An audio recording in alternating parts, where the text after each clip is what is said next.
Hey everyone, what's up? Welcome to the second part of my How to Fix Game of Thrones Season 8 series. In this episode, we're going to discuss the episodes 4, 5, and 6 of my hypothetical Season 8. So, episode 4, I'm going to call The Last of the Starks, which is the name of episode 4 from the real Season 8. And the runtime of this episode, I'm going to say, is about 90 minutes. And the budget for this episode is going to be a lot less than the budget for episode 4 of the original season. So what I'm going to do, I would keep most of the episode. I think this episode just needs a few tweaks on how characters interact with each other and cut one thing out particularly. So the first thing, I think a major problem with this episode I have is Bronn and how he acts. So when Bronn shows up, I would have him act like he is about to shoot Jaime and Tyrion, but then he fires a bolt and just misses them, kind of like he does in the original episode. Then they all smile and are happy to see each other, which is the part I feel like the episode messed up on. Then Tyrion offers Bronn Highgarden if he fights for Dany, which keeps the same plot point that Season 8 had, where Tyrion offers Bronn Highgarden, but in my episode it would be under a friendly circumstance. But then Bronn turns down this offer because he feels like he has been dragged into fighting for other people too long and wants to go back to fighting for himself again. And then they all agree that that is fine and they don't judge him for it, and they laugh and they have a drink, and that's it. Next, since Brienne died, Bronn is who Jaime needs to talk to before Jaime heads back to King's Landing. But instead of Jaime giving this speech about how he's still in love with Cersei, Jaime says something along the lines of he needs to try and save his child, and that if there is nothing left in Winterfell for him now that Brienne is dead, showing that he is not still like Cersei's lapdog, but he does care about his child that he believes Cersei has, and also showing that he doesn't think there's anything really left for him here because he did love Brienne, but they didn't have this sexual relationship. They just have this intense platonic feeling towards each other. So after that, I feel like the next thing that needs to be done to this episode is we need to cut out the entire ambush scene with Euron and the Iron Fleet and have Dany and her group just arrive at Dragonstone without a hitch. Have Tyrion say to Dany that she needs to only bring a handful of soldiers with her to King's Landing to convince Cersei to surrender. Which I feel like is something Tyrion didn't explain well in the original episode. It would explain why there's only a couple people at King's Landing. Tyrion needs to explain better that he doesn't want Cersei to feel like they're there to fight. He wants Cersei to feel like they're there to negotiate with her. And he wants Dany to try and make Cersei believe that Dany is trying to save all the people at King's Landing. Also, they mentioned in the show that only half of the Dothraki and half of the Unsullied died. I think that's a problem. They need to keep with like 80+% of the Dothraki dying. And I can see how only 50% of the Unsullied died. So if I'm going to try to compromise with this season a little bit, keep that 50% number of the Unsullied. But there's no way only 50% of the Dothraki died. You got to up that number some. Okay. Then, hold on, let's see here. Okay. When Dany is in Dragonstone, the night before she is going to meet with Cersei, she goes to Missandei's room to ask Missandei about how she feels about matters. But when she gets there, she sees a note in Missandei's room with Cersei's seal on it, stating that, quote, "You should be more careful who you choose as your advisors," showing that Cersei has had Missandei kidnapped. Then the meeting between Dany and Cersei goes about the same way, except Missandei is a captive because she was kidnapped by Cersei and not because of this stupid ambush by Euron.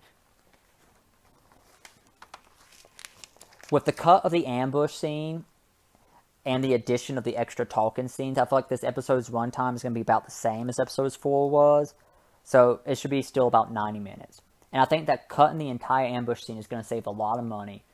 So far, from episode 1 through 4, I think we are under budget from what Season 8's budget seems to have been. Now, on to episode 5, which I'm going to keep the name of The Bales. The runtime for this episode, I think, is going to be about the same as it was, about 90 minutes. And the budget for this episode is going to be about the same as it was.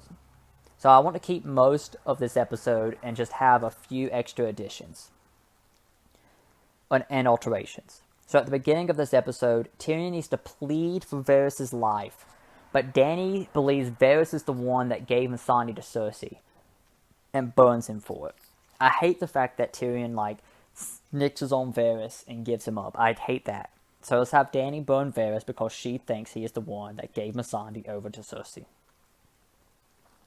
And then have Tyrion explain how a strike force can sneak into King's Landing and use wildfire to blow up the front gate, killing the majority of the Golden Company and destroy several Scorpions.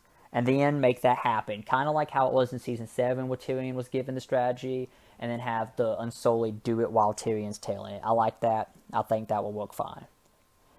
And then have Yara come in with her fleet, and she be the one that gets to destroy the Iron Fleet, and just kills Euron right there. We are going to cut Jaime and Euron's fight out completely. Just have Yara come in, let Yara kill Euron and destroy the Iron Fleet. I think that's a good moment for her character. And then have someone ring the bells. Dany stops fighting, her army stops fighting, but then a random bolt from a Scorpion kills Rhaegal. Okay? And then as Rhaegal falls dying, that's when Dany loses it and starts destroying the city. And while Dany is destroying the city, she accidentally melts the Iron Throne. That can happen later in the episode after a couple more things I'm about to explain happens. But before episode 5 is done, Dany needs to have accidentally destroyed the Iron Throne. Okay? And at this point, Bran is still in a coma. And that explains why he can't stop Drogon. Then have Cersei and Jaime meet up the same way they do in the original episode.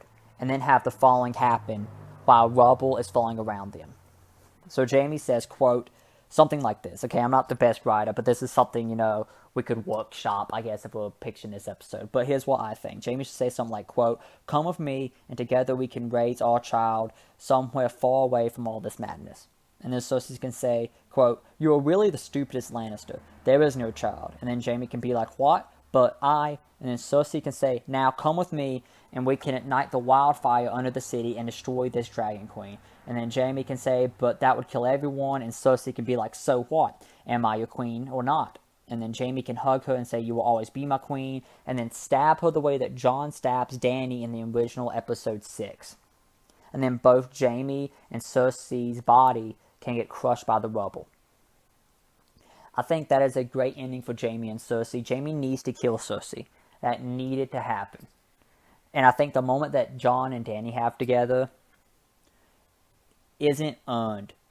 But Jaime saying that Cersei is his queen and then killing her feels earned. That feels like that would have been the emotional moment you needed to have.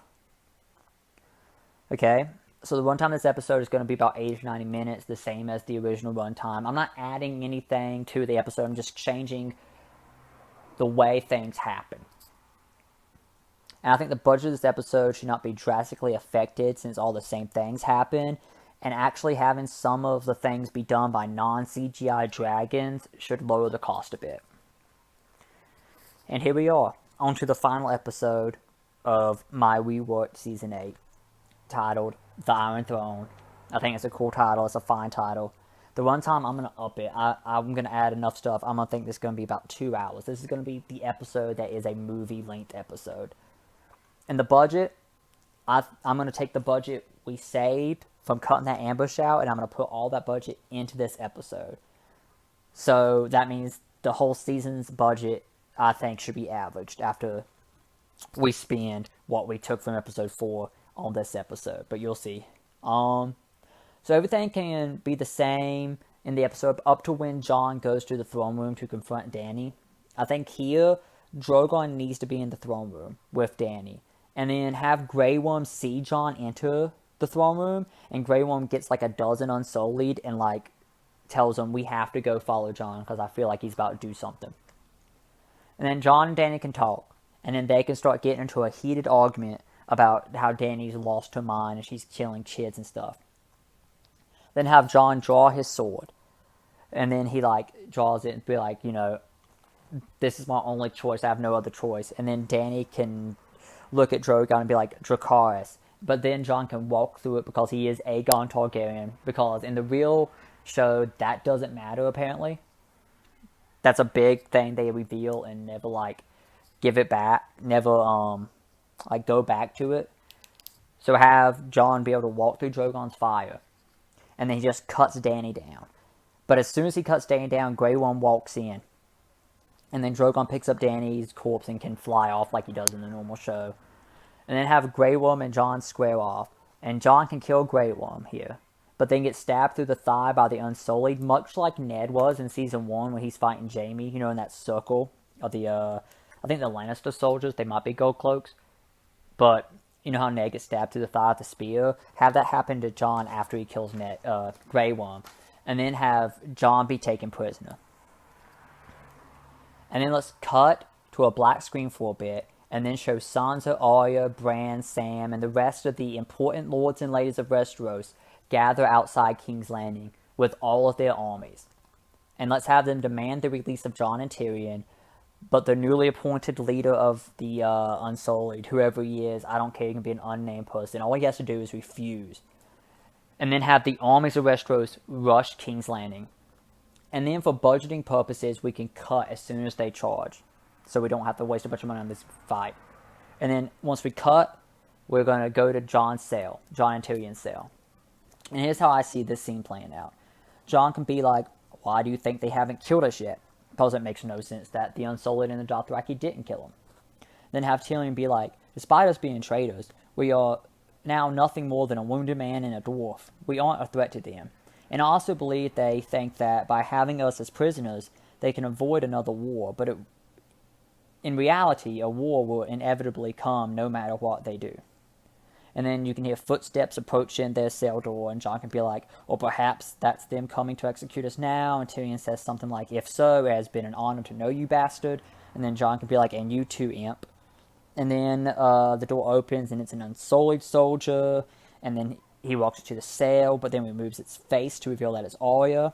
And then Jon, who is wounded because he still has that fucking spear wound in his thigh, and Tyrion have to fight their way out of the dungeon, but they eventually make it to Sam, Sansa, Bran, and the other lords in the square, and they are victorious.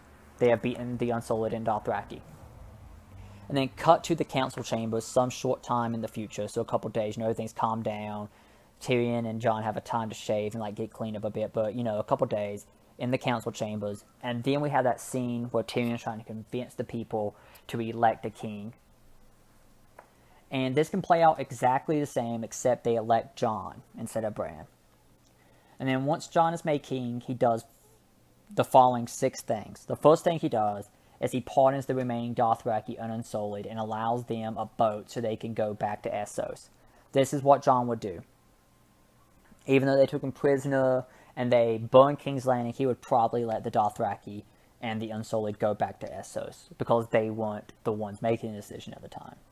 He then would pardon Tyrion and make him hand of the king, and he would promote Sam to Archmaester of King's Landing, and he would make Davos Lord of Ships, and then he tasks Tyrion with creating the rest of the small council.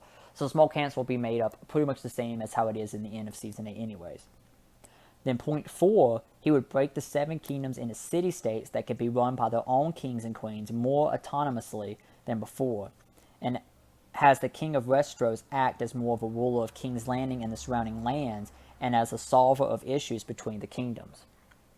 I don't buy that the other kingdoms of Westeros would be okay with only Winterfell in the north being allowed to be their own city-state kind of. So I think Jon would break it down into 7 city-states and have them, act more on their own and only come to him when they have problems with another city-state. Then the next one, point 5, would be he would follow Tyrion's lead and state that the king or queen shall be elected by the king and queens from the 7 kingdoms when they vote after Jon dies. So starting with Jon's death, the 7 kingdoms can vote on a new king. And that this vote will happen whenever the 7 kingdoms think a new ruler is needed or when the current ruler dies.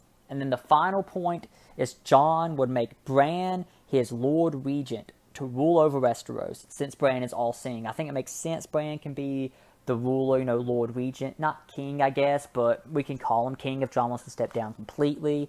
But Brandon's all saying that makes sense. I just wish that Jon had the opportunity to give away his kinghood, and then give it to Bran. So Jon appoints Bran as Lord Regent, and then Jon states that he will travel north beyond the Wall, and then the rest of the ending can play out the same. So this adding all that stuff, with saving Jon and Jon appointing Bran and all that, I think we're going to push it another 30 minutes, make it a 2-hour episode. And I think any extra budget spent on this episode will come out of the money we save from cutting the entire ambush scene out of episode 4. And that's it, guys. So that's how I would have done season 8. I think it could have been done in 6 episodes.